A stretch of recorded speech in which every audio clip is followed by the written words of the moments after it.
وقتی به نزد فالبه میره چی میگوید گفتید؟ اینا وقت شخصیت پیشش میره و ایستورش پالی نقل میکنه که همین آدم دز بود مار بود. استوریاتون پیش از آن که یک مقامات هم شما فریاد کند اول دربارتون معلوماتای از روزی تولدتون تا همین روز چی وجود داره، چی مغازه داره، چی کار میکنید، با کیها دوستی دارید، اول معلوماتای میخوند بعد شما جیغ میزنند.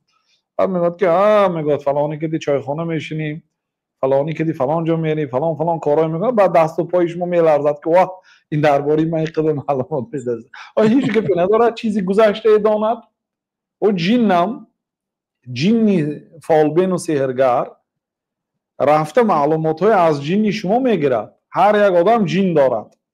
حضرت عایشه مادر مومن ها یک شب از خواب میخیزند که پیامبر صلی الله علیه و آله در جایگاه خوابشان نیستند.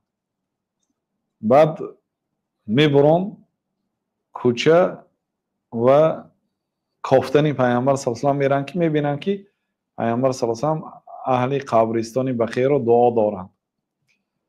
بعد دیدن که دعاشون تمام شده، ایستاده برگشتنی هستن، تیز دویده آمده برگشته به خانه خواب میکنن گویا که نبر آمدن. بعد پیامبر صلی الله علیه و سلم از در میدارن و میفهمن که حضرت عایشه کافته بر آمدگی است.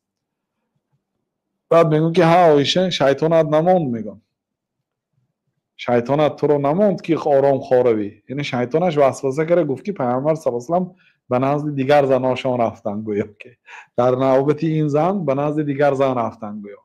اینا بریم رشک کرده خیست. یعنی این وسوسه شیطانت نماند. بعد که یا رسول الله مگر من شیطان دارم؟ بعد گفتن که هر یک آدم شیطان دارد. بعد گفت که شما هم دارید؟ گفتن که بله الا ان الله اعاننی فاسلم فلا یامرنی الا بخیر. آره گفتن منم شیطان دارم ولی الله تعالی برای من کمک کرد، شیطانی من اسلام قبول کرد، غیر نیکی مرا به دیگر کار امر نمیکنه. هر یک آدم یا شیطان دارد، قرین میگن و اینا میشه، به کاری بد وسوسه میکنه. اگر نمازی بامداد خواندنی باشید میگه که نخوان، میگه فرشته میگه که خیز طهارت کن خوان، شیطان میگه که نخوان حالی وقت هست حالی بیست، یا شیطان میگه که برو این درس طولانی هست حالی ادم دمگیری یا دیگر برنامه‌های راحت کننده را تماشا کن. میگه شیطان. فرشته میگه که نه باقی ما همون قرین است. اون قرین صدای شما رو هم کرده میتوند، به نقش شما رول بازی کرده میتوند. بنابراین سحرگر به واسطه جنی خودش رفته از جنی همه آدم معلومات ها رو گرام میبیاد و این معلومات های گذشته این هیچ گپی ندارد.